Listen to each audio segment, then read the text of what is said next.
لوگوں کا مقصوم ہے جو اپنی زندگی اللہ اور اس کے رسول کے لیے وقف کر دیتے ہیں۔ نوح ینہ کے اندر بھی مادہ حیات موجود تھا، لیکن حیاتاً طیبہ الگ تاکید لفظی کے ساتھ اس مضمون کو مؤکد کیا گیا ہے کہ کوئی ابہام میں نہ رہے کہ جو میرے ہو جائیں پھر میں ان کو مرنے نہیں دیتا۔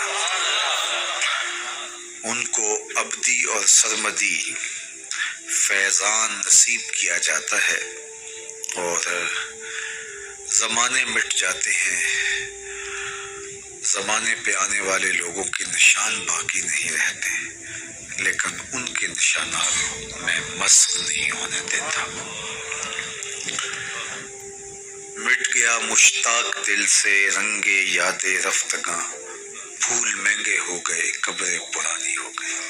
کتنے لوگ آئے اور چلے گئے، زمانہ آج ان کا نام بھی نہیں جانتا، لیکن جنہوں نے اپنے دل کو اپنے مالک کے لیے وقف کر دیا، میرے رب کا وعدہ ہے ان کے نشان نہیں مٹنے دوں۔ آپ لاہور جاتے ہیں تو راوی کے اس پار جہانگیر کا مقبرہ ہے، بر ہند کا مطلق العنان حکمران، جس کے نقارے بجتے تھے اور پورا ہندوستان اس کے زیر نگین تھا۔ موجودہ پاکستان، مشرقی پاکستان اور پورا انڈیا، برما، یہ سارے علاقے زیر نگین تھے، نقارے بجتے تھے۔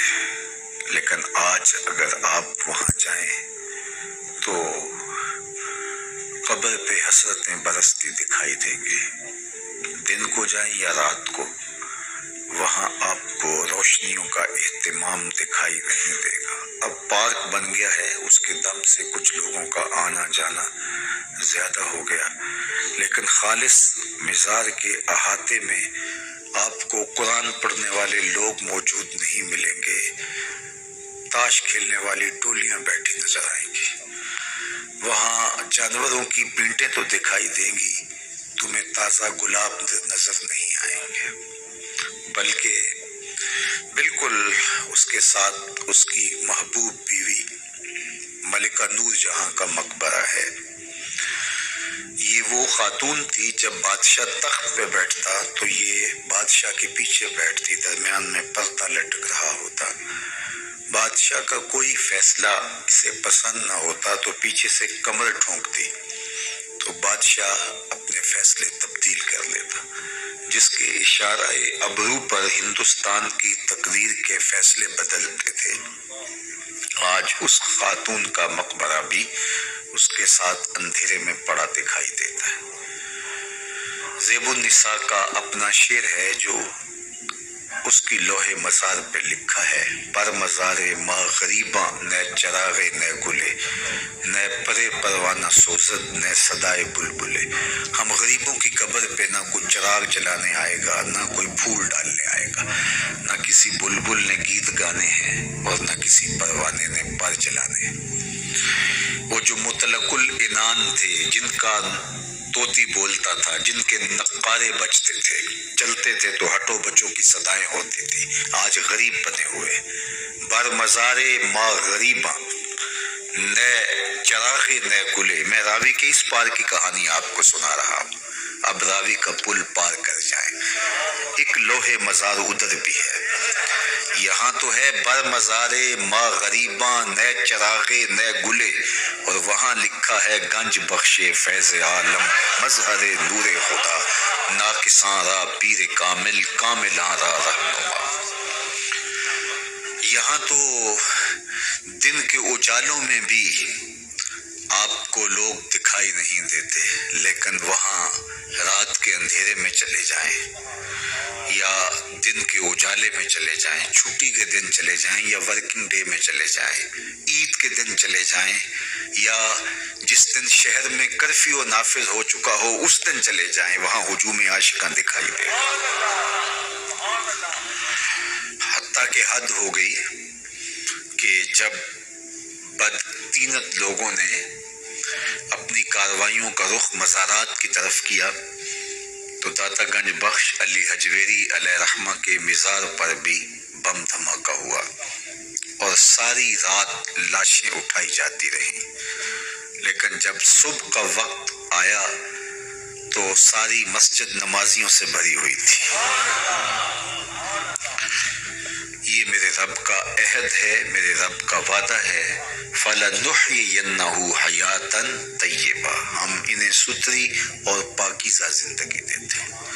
ایک تو ڈارون کا نظریہ ارتقاء ہے جو اس نے کہا، اور مغرب نے اس کو ہاتھوں ہاتھ لیا، کہ انسان بندروں کی مہذب شکل ہے۔ وہ کہتا ہے کہ یہ تہذیب پاتے گئے وقت کے ساتھ ساتھ اور آج موجودہ شکل میں ہے۔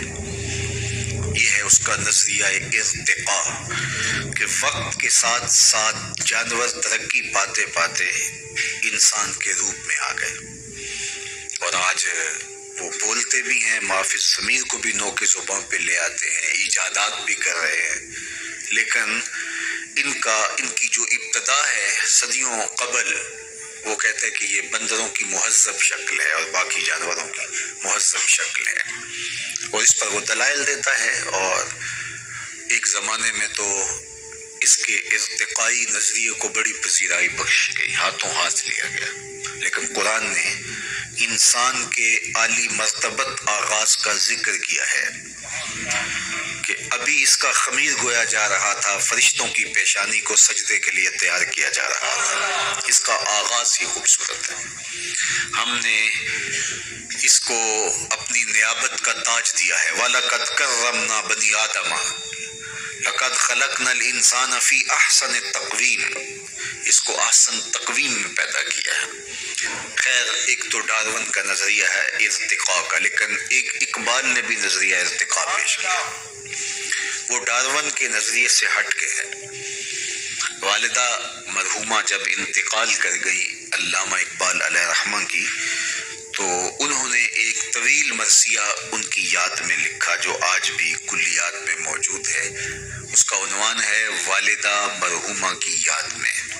اس وقت وہ بیرون ملک تھے اور والدہ کی وفات کی خبر سنی تو بہت دکھی ہوئے، تو یہ طویل نظم ہے جو اقبال نے رقم کی۔ اقبال کی جو طویل چند نظمیں، ان میں سے ایک والدہ مرحومہ کی یاد میں، اس میں انہوں نے ماں کا ذکر کیا اور پھر کتنے دل گرفتہ انداز میں کہا، آہ وطن میں ہوگا اب کس کو میرا انتظار، آہ وطن میں ہوگا اب کس کو میرا انتظار، کون میرا خط نہ آنے سے رہے گا بے قرار، آرزو لے کر تیری خاک مرقد پہ آؤں گا، اب دعائے نیم شب میں کس کو میں یاد آؤں گا، کون پچھلے پہر اٹھ کے دعا کرے گا۔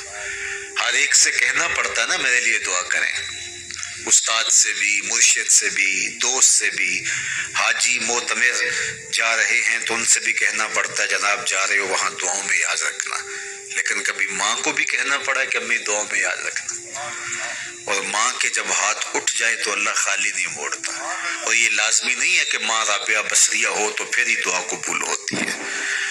اپلے تھاپتی ہوئی ماں گوبر سے بھرے ہوئے ہاتھ بھی اٹھا دے، اللہ انہیں بھی خالی نہیں موڑتا۔ ماں جب بولتی ہے تو اس کے لہجے میں جبریل بولتا ہے، ماں جب مسکراتی ہے تو لگتا ہے جنت کی ساری کلیاں کھل اٹھی ہیں، اللہ نے اس کے لہجے میں وہ درد، وہ درد، وہ محبت، وہ پیار رکھ دیا ہے۔ اللہ اکبر، عالی نصب ہوٹلوں میں کھانا کھانے میں وہ سرور کہاں جو چولہے پر بیٹھ کے ماں کے ہاتھوں سے پکی ہوئی چپاتیاں کھانے میں ملتا ہے۔ عالی جناب، حضرت صاحب، کیا کیا القاب دیے جاتے ہیں، لیکن ان لفظوں میں وہ لطف کہاں جو ماں کی زبان سے اوئے ببلو اور اوئے مٹھو میں رکھا ہوا ہے۔ اللہ اکبر، اونچی مسجدوں پر بیٹھنے ہوئے وہ مزہ کیا جو ماں کے قدموں میں بیٹھنے میں نصیب ہوتا ہے۔ تو اقبال نے وہ طویل نظم لکھی اور اس نظم کے اندر ہی اقبال نے نظریہ ارتقاء کو بیان کیا۔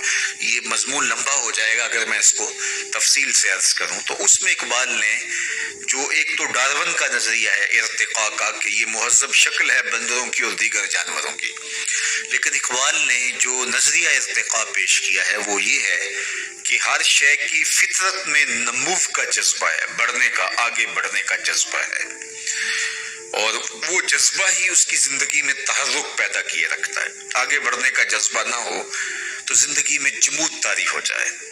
کاروبار والے بھی آگے بڑھنا چاہتے ہیں, دین والے بھی آگے بڑھنا چاہتے ہیں, تو یہ انسانی زندگی کے اندر ایک جذبہ ہے نشو و نما کا, اور یہ ہر شے کے اندر اقبال کہتے ہیں.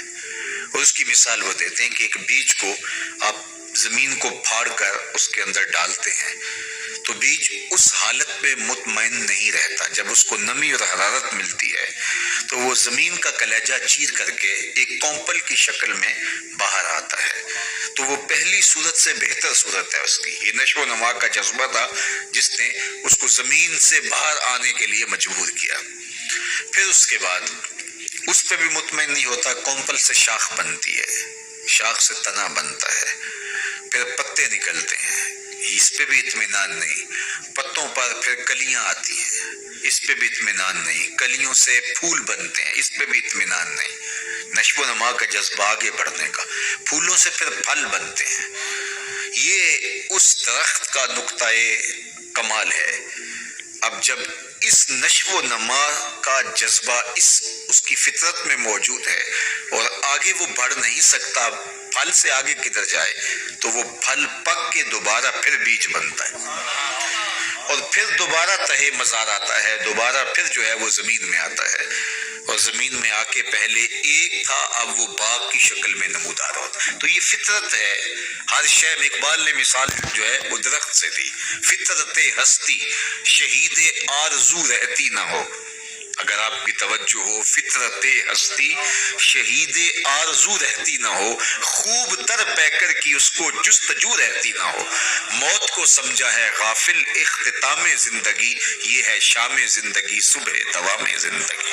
اور یہی ہے فَلَنُحْيِيَنَّهُ حَيَاتًا طیبہ. کہا جو میرے ہوتے ہیں پھر میں ان کو مٹنے نہیں دیتا, ان کو ایسی زندگی دیتا ہوں کہ جو قابل رشک ہوتی ہے. زمین پر چلنے والے بھی وہ اعزاز نہیں رکھتے جو قبروں کے اندر موجود رہنے والے اعزاز پاتے.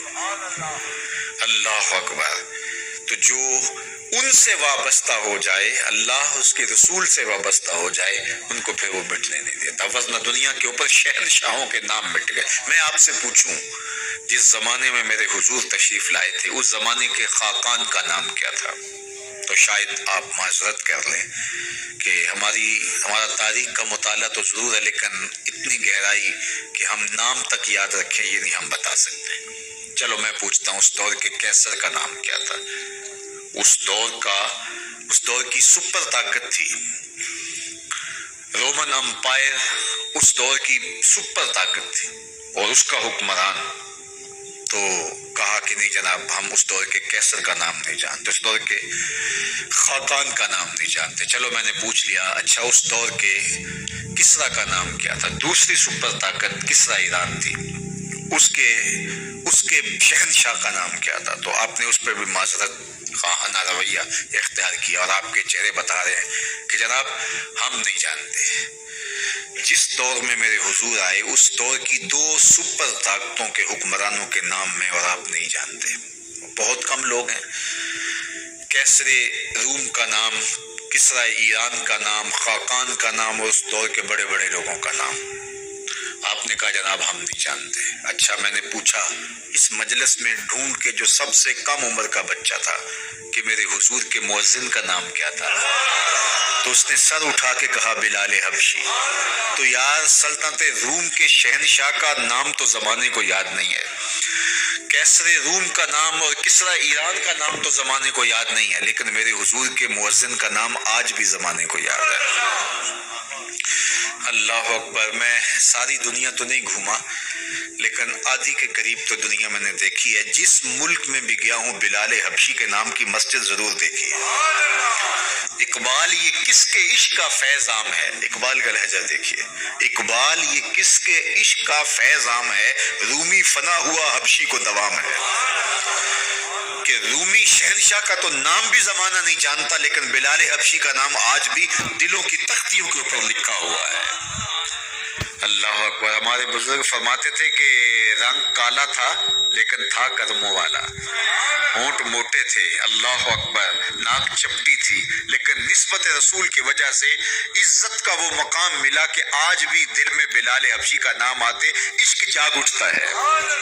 وہ محبت، وہ پیار، وہ الفت اللہ جل شانہ نے حضور کے ساتھ ان کو جو نصیب کی تھی، اور اس کا صلہ کہ آج بھی ان کا نام ذکر ہے. تو کہا جو میرے ہو جائیں پھر میں ان کو مرنے نہیں دیتا، ورنہ دنیا کے اوپر تو سارے مرنے کے لیے آئے ہیں.